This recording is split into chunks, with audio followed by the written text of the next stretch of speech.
प्यारे बच्चों, आप सभी का स्वागत है हमारे आपके अपने YouTube channel physics with Vikas sir में।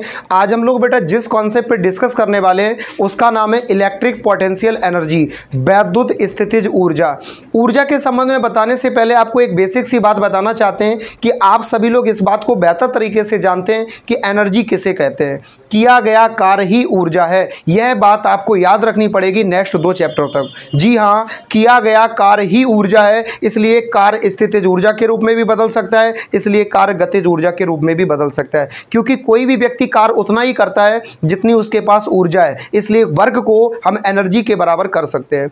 दूसरी बात, यहाँ पे बेटा वैद्युत स्थितिज ऊर्जा की बात की गई। वैद्युत शब्द से तात्पर्य किसी आवेश के चारों ओर का क्षेत्र, स्थितिज का तात्पर्य पोटेंशियल से, और एनर्जी का तात्पर्य बेटा ऊर्जा, यानी ऊर्जा एनर्जी से रिलेटिव है। और पोटेंशियल एनर्जी का मतलब होता है जब भी कोई पार्टिकल स्टेबल है किसी पॉइंट पे, किसी बिंदु पर अगर कोई वस्तु स्थिर अवस्था में है, उसके लिए जिस एनर्जी की जरूरत पड़ती है उसको ही हम पोटेंशियल एनर्जी कहते हैं। लेकिन हम एक बात आपसे पूछना चाहते हैं, यहाँ पे कार्य क्या करना पड़ेगा?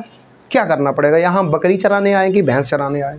यहाँ पे जो कार्य करना पड़ेगा वो कार्य सिर्फ इतना सा है कि आवेश एक जगह से दूसरी जगह जाएगा और दूसरी जगह से तीसरी जगह जाएगा, यानी आवेश का ही तो गमन होगा, आवेश का ही तो स्थानांतरण होगा। नहीं समझ में आया होगा, फिर से सुनो।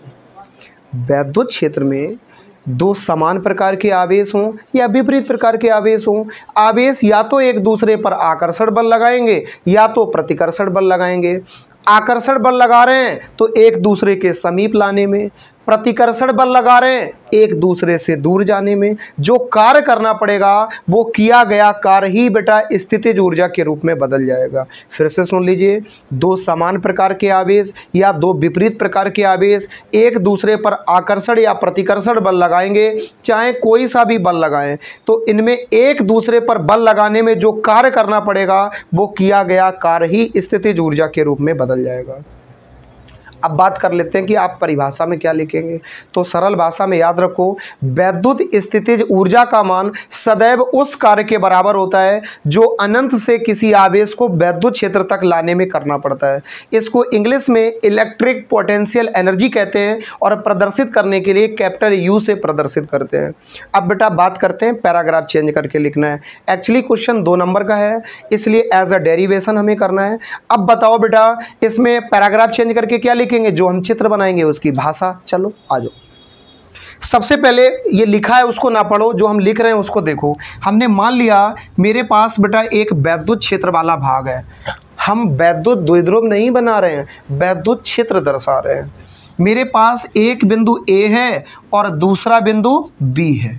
बिंदु ए पर हम आवेश मान लेंगे +Q1 और बिंदु बी पर कोई आवेश नहीं, खाली पड़ा है, और इस आवेश के कारण इतने भाग में क्या है? वैद्युत क्षेत्र।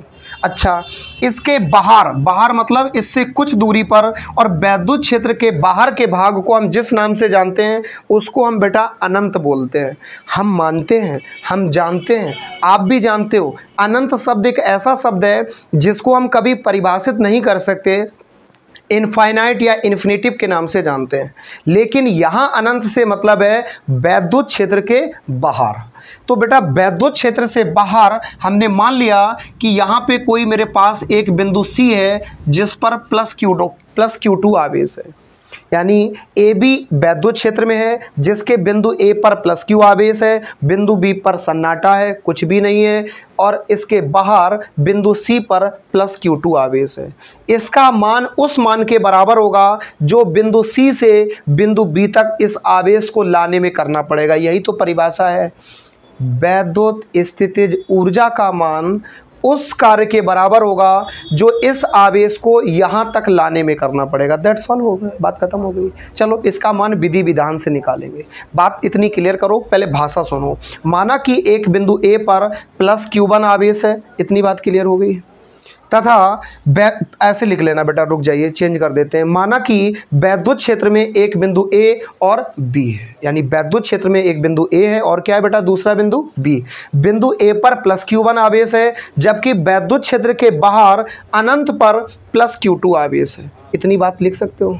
बिंदु ए से बी तक की जो दूरी है इसको हम बेटा सपोज कर ले रहे हैं कितना? R। कितना मान ले रहे हैं? अब हमें करना कुछ नहीं है, बिंदु सी पर जो आवेश है इसके कारण यहाँ पर इसको लाना है, और अनंत से आवेश जब वैद्युत क्षेत्र में आता है इसको क्या कहते हैं, विभव। हम विभव का मान निकालेंगे तो V बराबर होता है बेटा W/Q, लेकिन यहाँ पे आवेश Q2 है तो क्या हो जाएगा Q2।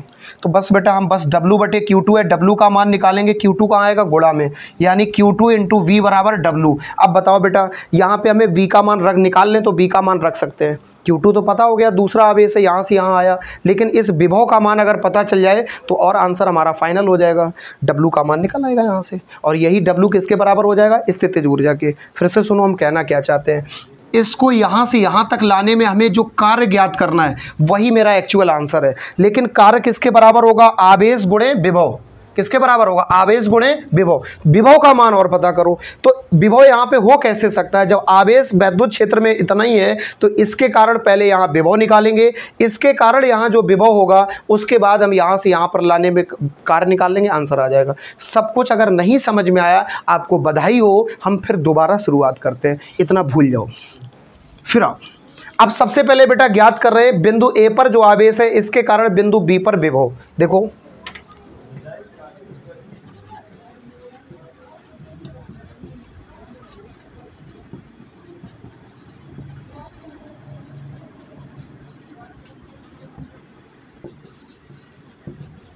आवाज़ चली नहीं गई, घबराओ नहीं, बटन ना दबाओ बटन। इधर देखो, इसके कारण बिंदु बी पर विभव निकालते हैं, तो इसके कारण बिंदु बी पर विभव निकालेंगे। तीसरे ही चैप्टर में एक कॉन्सेप्ट पढ़ी है, एकांक बिंदु आवेश के कारण किसी बिंदु पर वैद्युत विभव, बस उसी कॉन्सेप्ट को फॉलो करो। तो सूत्र बेटा होता है V बराबर 1/4πε0 K इंटू Q/R, यही तो होता है सूत्र। इसमें इतनी वैल्यू तो कांस्टेंट हो गई, Q का मतलब आवेश है तो आवेश कितना है बेटा Q1, R का मतलब दूरी होता है, यहाँ भी दूरी R है, बात खत्म हो गई। इसको मान लो समीकरण नंबर 1। अब कहोगे सर ये क्या निकला, ये जड़ी बूटी निकली है, इसके कारण यहाँ पर आवेश, इतनी बात क्लियर हो गई। आपने परिभाषा क्या पढ़ी थी, इसको यहाँ से यहाँ तक लाने में किया गया कार्य निकालना, निकाले तो लिखेंगे अनंत से प्लस Q2 आवेश को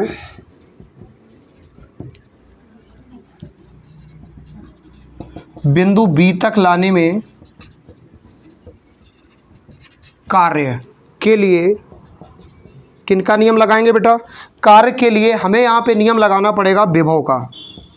निकालना तो कार्य का मान है, लेकिन विभव का, विभव के सूत्र लिख देते हैं, क्योंकि बेटा आप अनंत से जब आवेश वैद्युत क्षेत्र में आता है इस घटनाक्रम को हम विभव के नाम से जानते हैं। तो सूत्र होगा V बराबर W/Q, यही तो होता है। लेकिन अनंत से आवेश कितना आ रहा है बेटा Q2, तो Q की जगह हम क्या लिखेंगे, Q की जगह बेटा हम यहाँ पे लिखेंगे Q2। इतनी बात क्लियर हो गई। अब एक बात बताओ, कार्य अगर निकालेंगे तो Q2 इधर गुणा में आ जाएगा, तो हम फाइनली इसको लिख सकते हैं V इंटू Q2 इक्वल में क्या है बेटा W। इसे इंटरचेंज करके लिख सकते हैं। तो अब जो लेफ्ट है उसको राइट और राइट को left, according to the mathematics format x equal y को क्या लिख सकते हैं, बाई इक्वल x। चलो प्रोसेस फॉलो करो। फाइनली हम लिखेंगे W बराबर V इंटू Q2। बताओ इतने में कोई दिक्कत तो नहीं बेटा। बताओ हम विभव का मान रख सकते हैं यहाँ से, देखो ये निकला था।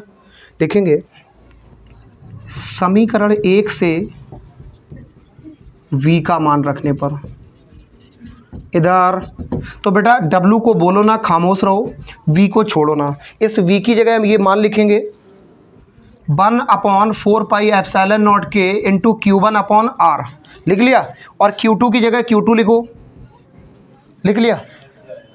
अब बेटा W का मान निकल आया, लेकिन एक प्रश्न है आपसे, हमें तो कार्य निकालना ही नहीं है, लेकिन हमने एक फॉर्मेट पढ़ी है, कार्य स्थितिज ऊर्जा के बराबर है, यही तो पढ़ा है।